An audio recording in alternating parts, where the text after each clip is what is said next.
갈릴리 지역의 작은 동네인 이 가나는 나사렛에서부터 북동쪽으로 약 8km 정도 떨어진 곳에 있습니다. 오늘날의 케르프 칸나라는 곳입니다. 예수님께서 이곳에서 첫 번째 표적과 두 번째 표적을 행하셨고, 또 예수님의 제자 중에 나다나엘이라 하는 사람의 고향이 바로 이 가나이기도 합니다. 가나를 보니까 딱 1년 전입니다. 작년 이맘때에 우리 이스라엘 탐방 갔던 우리 팀이 또 함께 가나에 갔던 기억이 납니다. 예수께서 이 첫 표적을 갈릴리 가나에서 행하여 그의 영광을 나타내셨다 그랬습니다. 첫 표적이라 그랬습니다. 우리가 이 구분을 좀 할 수 있어야 됩니다. 기적과 표적을 좀 구분을 할 수 있어야 됩니다.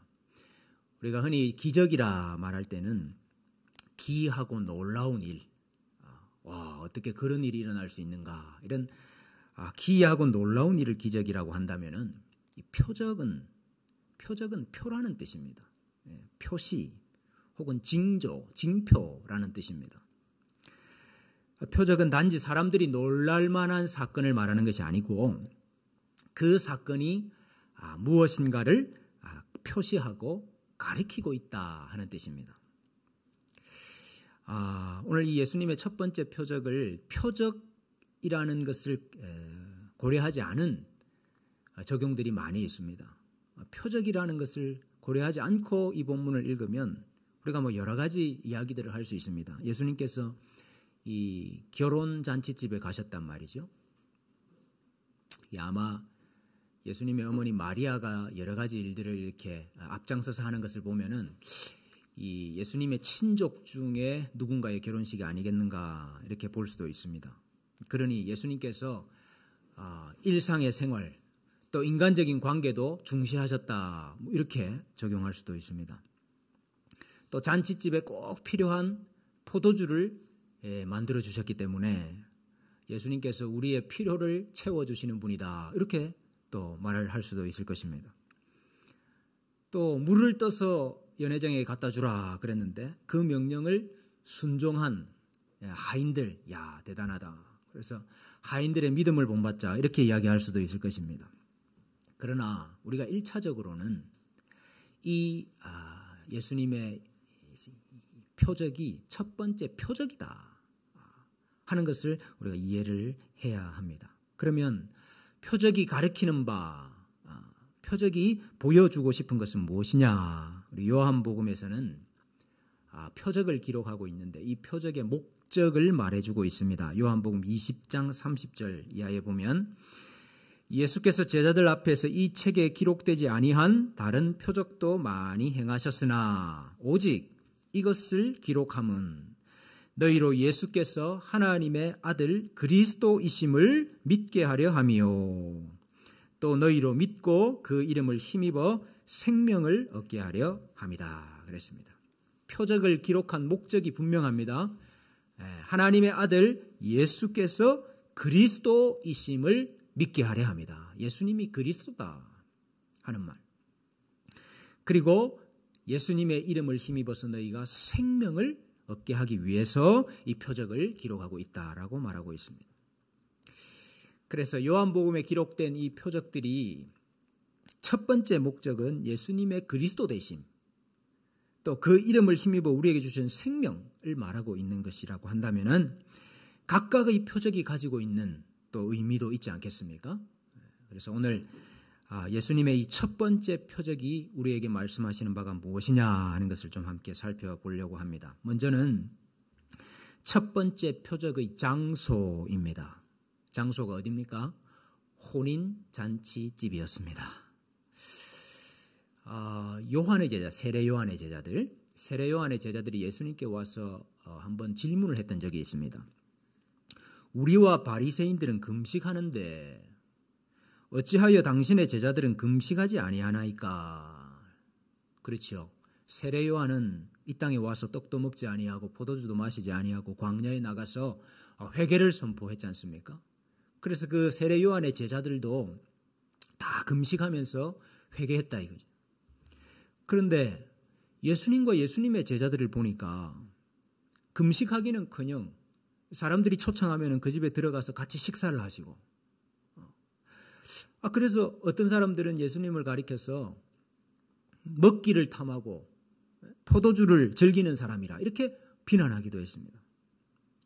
그래서 이 세례 요한의 제자들이 와서 그렇게 지금 묻고 있는 것입니다. 그랬더니 우리 예수님께서 하시는 말씀이, 혼인집 손님들이 신랑과 함께 있을 동안에 슬퍼할 수 있느냐? 그러나 신랑을 빼앗길 날이 이르리니 그때는 금식할 것이니라 그랬습니다. 여러분, 이 말씀이 무슨 말입니까? 예수님이 지금 혼인잔치집에 신랑으로 와 계신다 하는 걸 지금 말씀하시는 거죠. 예수님께서 죄인과 이 세리들과 함께 먹고 마시는 식탁의 교제를 하신 것은 신랑이 베푸는 혼인잔치였던 것입니다. 여러분, 성경은 종종 하나님과 자기 백성과의 관계를 남편과 아내의 관계로 묘사할 때가 많이 있죠. 그래서 이스라엘이 하나님을 버리고 다른 우상을 섬기고 다른 신을 따라가는 것을 가리켜서 간음이라, 이렇게 우상 숭배를 간음이라 이렇게 말할 때가 많이 있습니다. 부정한 이 아내 고멜이 남편 호세아를 버리고 다른 남자를 따라갔듯이 이스라엘은 간음하는 아내가 되었습니다. 그래서 하나님과의 결혼 관계가 깨어진 것입니다. 그런데 메시아가 오시면은 그 깨어진 결혼 관계가 다시 회복될 것이다 하는 예언을 구약에 많이 하고 있습니다. 이사야 62장 5절에 보면은 마치 청년이 처녀와 결혼함 같이 내 아들들이 너를 취하겠고 신랑이 신부를 기뻐함 같이 내 하나님이 너를 기뻐하시리라.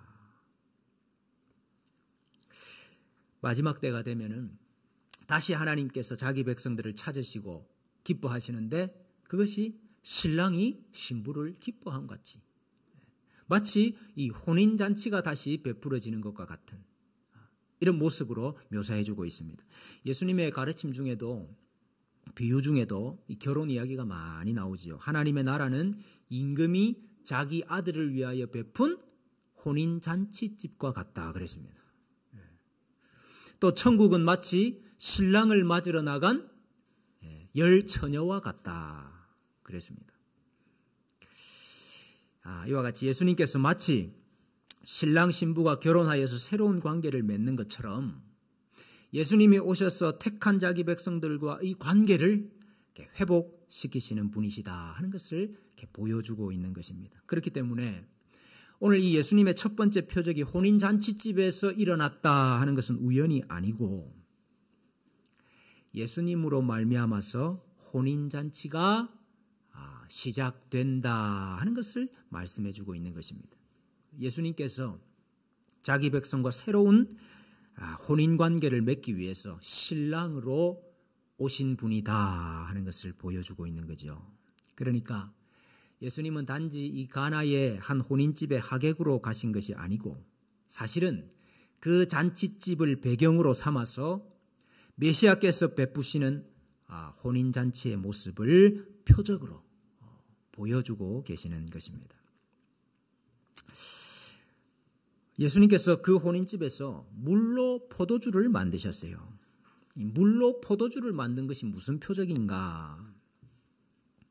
여러분, 포도주는 이 안식의 땅에서 누리는 이 안식의 복을 대표하는 대표적인 상징입니다.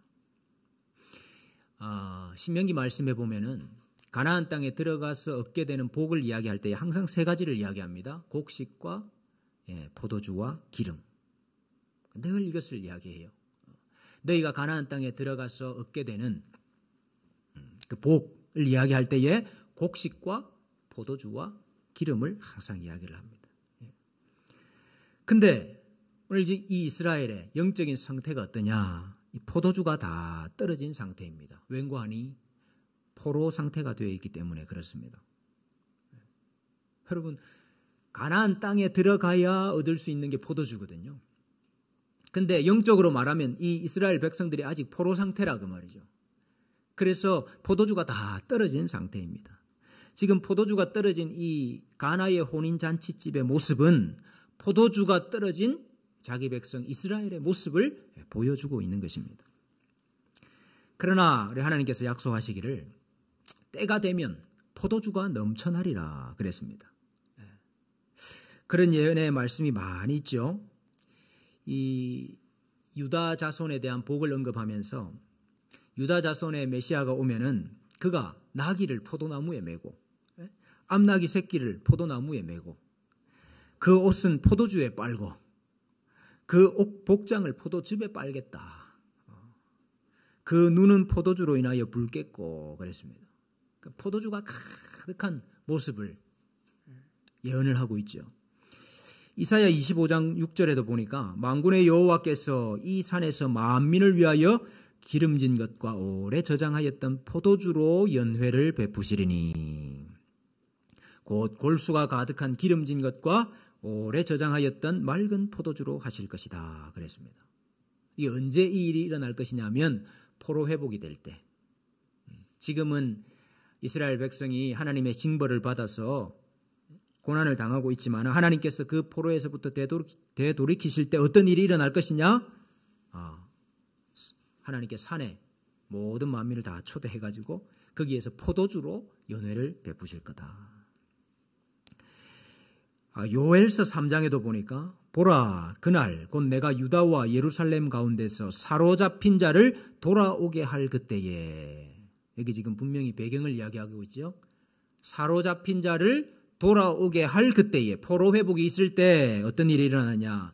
그날에 산들이 단 포도주를 떨어뜨릴 것이며 작은 산들이 젖을 흘릴 것이며 유대 모든 시내가 물을 흘릴 것이며 여호와의 성전에 샘이 흘러나와서 시띵 골짜기에 되리라.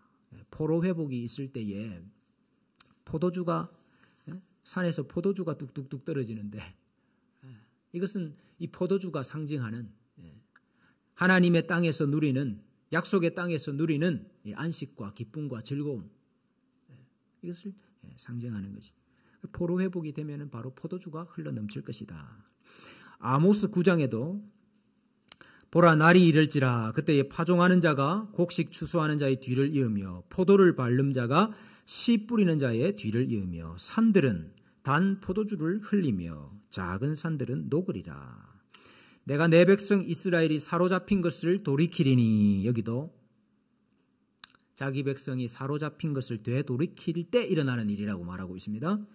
그들이 황폐한 성읍을 건축하여 거주하며 포도원을 가꾸고 그 포도주를 마시며 과원들을 만들고 그 열매를 먹으리라. 그러니까 여러분, 포도주는 약속의 땅에서 누리는 안식, 포로 귀환, 또 포로 귀환으로 말미암아 이루어지는 그 기쁨, 구원의 기쁨을 상징하고 있는 것입니다. 우리가 이 상징을 알아야 왜 예수님께서 포도주를 만들고 계시느냐 하는 걸 이해할 수가 있는 겁니다. 예수님이 이 포도주를 물로 만드셨어요. 물로. 근데 이 물이 어떤 물이었는가 하니까 유대인들이 정결 예식을 위해서 사용하는 물이었습니다. 여러분, 율법에 보면 사람이 부정해지는 경우가 있지 않습니까?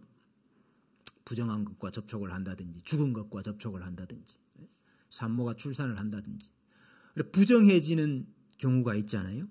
그때 이제 그 부정함을 씻기 위해서 물이 있어야 됩니다. 그래서 집집마다도 다 이렇게 정결을 위한, 정결례를 위한 물을 준비를 해두고 있었습니다. 이 집에도 그 정결을 위해서 사용하는 항아리가 있었는데 이 항아리에 6항아리가 있었다고 그랬습니다. 근데 이 6항아리에 물이 다 떨어져 있어요. 물이 비어 있었어요. 여러분, 이 빈 항아리는 이 외식으로 말미암아서 능력을 상실해버린 율법주의를 상징하고 있는 것입니다. 의식적인 결례 행위로는 아무리 손을 씻고 발을 씻고 아무리 씻는 이 행위로는 하나님께서 약속하신 안식을 누릴 수가 없다는 거죠. 구원의 안식과 기쁨은 예수님께서 그들에게 이루어 주시는 것이다 하는 것을 보여주고 있습니다. 예수님께서 이 물로 포도주를 만드셨는데 이 포도주의 양이 얼마나 되는고 하니까 이게 6돌 항아리라 그랬는데 이 한 항아리에 2-3통 드는 크기의 물이 들어갑니다. 한 통이 약 40리터 정도 됩니다. 그러니까 한 돌 항아리는 80에서 120리터 정도. 그럼 약 한 100리터라고 치십시다. 그러면은 6돌 항아리에 가득 채워가지고 갖다 줬으니까 600리터가량의 포도주를 만드셨습니다. 1.5리터 병에 담으면 한 400개 정도 나오네. 네. 여러분, 한 가정에 이렇게 많은 포도주를 만드신 것은 이 포도주의 기쁨이 결코 부족하지 아니하리라. 차고 흘러 넘치리라 하는 것을 의미하고 있는 것이지요. 이 포도주를 누가 만들었습니까? 하인들이 이렇게 물이 가득 담긴 돌 항아리를 연회장에게 갖다 주었더니 연회장이 그 물로 된 포도주를 맛보고 난 다음에 누구를 불렀어요? 누구를 불렀어요? 신랑을 불러 말하되. 신랑. 그들은 지금까지 좋은 포도주를 두었도다. 그러니까 원래 이 혼인집에 포도주는 누가 내는 겁니까? 신랑이 내는 거죠. 근데 이 가나 혼인잔치집에 아무것도 모르고 있던 이 신랑, 이 신랑이 낸 것이 아니고 이 포도주는 참 신랑이신 메시아로 그리스도로 이 땅에 오신 참 신랑이 되신 예수님께서 내시고 계시는 거죠. 예수님께서 혼인잔치의 포도주, 약속의 성취로서의 안식을 제공하시는 신랑이시다 하는 것을 이 표적이 보여주고 있는 것입니다.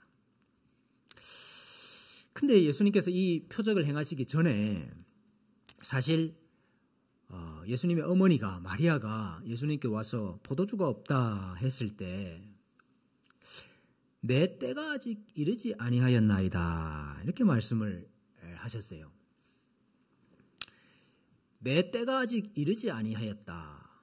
여러분, 이 요한복음에서 내 때, 예수님의 때라는 것은 항상 십자가에서 영광 받으시는 때를 가리킵니다. 요한복음에 여러분 내 때라 이렇게 예수님께서 자기 때라고 하신 때를 다 찾아보면은 하나같이 예수님이 십자가에 달려 돌아가시는 그 시간을 이야기를 합니다. 그러니까 예수님은 공생의 초기부터 이 초점이 어디였느냐? 초점이 십자가였다는 거죠. 내 때. 십자가와 부활이 그리스도의 사역의 절정이고 그리스도로서의 사역의 영광이었다. 그래서 예수님께서 아직까지 내 때가 이르지 아니하였습니다.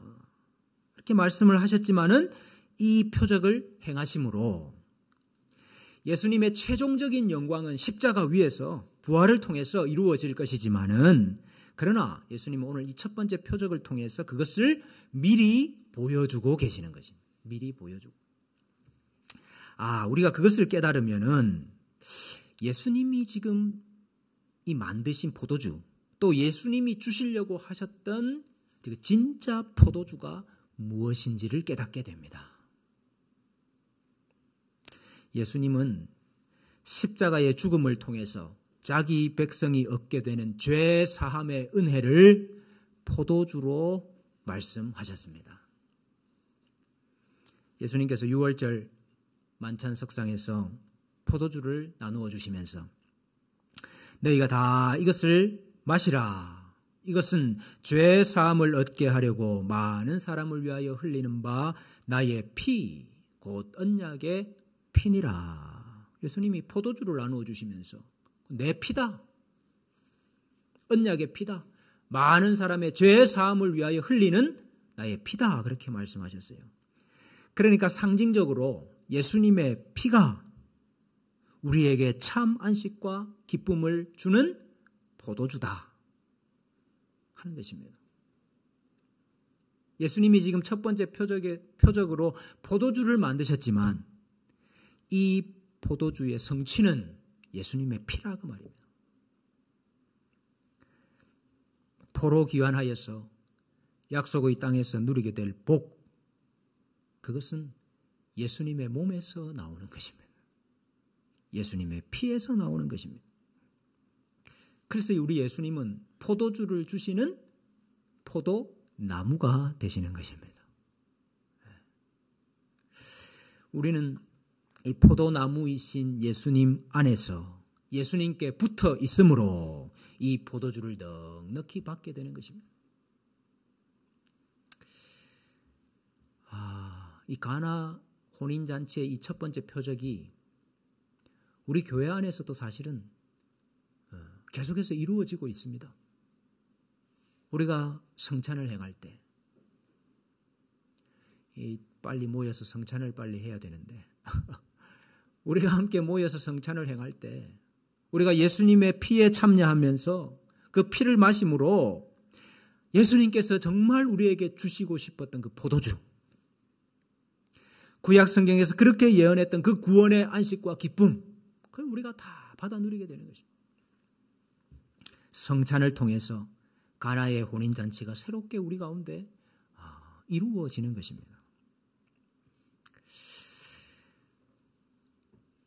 마태복음 9장 17절 말씀해 보니까 새 포도주를 낡은 가죽 부대에 넣지 아니하나니 그렇게 하면 부대가 터져 포도주도 쏟아지고 부대도 버리게 됨이라. 새 포도주는 새 부대에 넣어야 둘이 다 보존되느니라 그랬습니다. 여러분, 이 새 포도주가 발효가 되면은 팽창을 합니다. 팽창을 하면은 이 낡은 가죽 부대는 그걸 감당을 못해서 터져버리죠.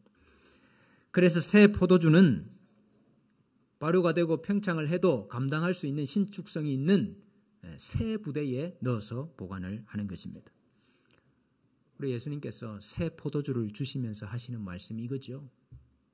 새 포도주는 새 부대에 넣어야 된다. 낡은 부대는 옛 언약에 속한 자들을 이야기하는 것입니다. 그 율법주의, 외식에 사로잡혀 있는 이스라엘 종교 지도자들이 바로 낡은 부대들입니다. 그들은 새 언약에 동참할 수가 없다 그 말이에요. 예수님이 주시는 구원을 누리려면은 바뀌어야 됩니다. 그들이 낡은 부대가 아니라 새 부대로 바뀌어야 된다 하는 말씀입니다. 헌 것, 낡은 것, 이전 것은 버리고 예수님 안에서 새로운 것으로 변화되어야, 새 부대가 되어야 예수님이 주시는 이 포도주를 담을 수가 있다는 거예요. 우리가 여전히 먹고 사는 것에 매여 살면은, 먹고 사는 것에 종이 되어 살면, 우리가 죄의 종 노릇을 하는 포로가 되어 있으면 그 영적인 포로 가운데 있기 때문에 포도주를 맛볼 수가 없는 것입니다. 예수님이 주시는 이 구원의 안식과 기쁨을 누릴 수가 없는 것입니다. 우리 예수님이 우리를 위해 흘려주신 이 언약의 피가 우리의 참된 음료가 되고 우리의 새 포도주가 되어서 그것이 새 부대가 된 우리 안에 저장되기를 축복합니다. 예수님의 보혈이 우리 가운데 흘러넘치기를 축복합니다. 그것이 우리 속에서 발효가 되어서 우리 속에 들어와 있을 뿐만 아니라 우리 속에서 발효가 되어서 더 커지고 더 깊어지고 더 오래 저장한 맑은 포도주가 되기를 축복합니다. 더 많은 사람들을 기쁘게 하고 더 많은 사람들을 생명으로 인도하는 생명의 음료를 우리가 나누어 줄 수 있는 그런 주의 백성들이 되기를 바랍니다. 여러분, 그러기 위해서는 우리가 옛 가죽 부대가 되어서는 안 된다 하는 것입니다. 우리가 새로운 가죽 부대, 새 포도주를 담기에 합당한 새 가죽 부대가 될 때에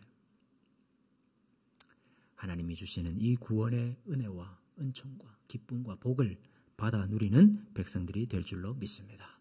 오늘 이 예수님의 첫 번째 표적의 의미가 우리의 인생 가운데, 가정 가운데, 우리 교회 가운데 이루어지기를 주님의 이름으로 축복합니다.